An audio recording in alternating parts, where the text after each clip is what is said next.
All right, hey guys, so I want to go over today how you can convert any in the waistband holster and use it with one of our bags. So this is a standard Glock 19 and it's got an in the waistband holster. You can see it's got the metal prongs here for the belt. It's got a wing, but there's no Velcro backing. So in order to use it with one of our 945 Industries bags, I'm going to have to pick myself up one of these Velcro in the waistband holster Velcro adapters.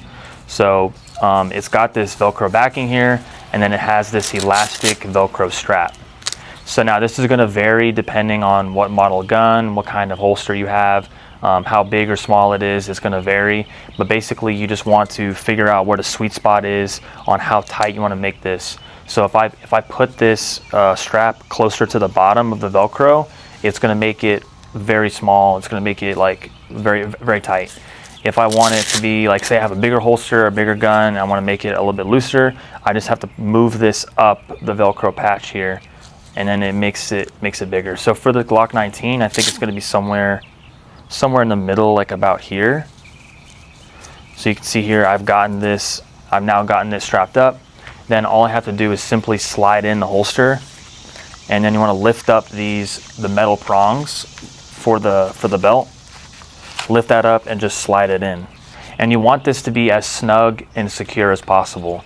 So you can see here now it's slid in, it's strapped up, and if I go to draw the gun, you can see that it draws as if it's a normal holster. So if your holster has a plastic clip here like this versus the metal one, you want to make sure that you're going to slide this Velcro strap back as far as possible.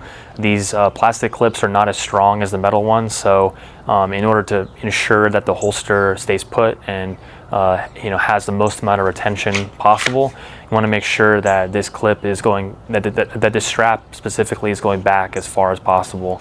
So that's just a heads up. On the metal one, it's also recommended to do that, but it's not as big of an issue as these plastic ones. So, and then basically all you've done now is you've attached this Velcro panel to the back of your holster, so it's now ready to go inside one of our bags. And all you have to do is just like normal, just put it inside on the Velcro area, and now it's good to go. Now you can see it'll draw just fine. So anyway guys, hope that was helpful. If you have any in the waistband holsters and you're looking to run one of our bags, definitely check out our in the waistband holster adapter. And this video, just refer to this video if you guys need any help on trying to install that. Anyways guys, thank you and stay tuned for more.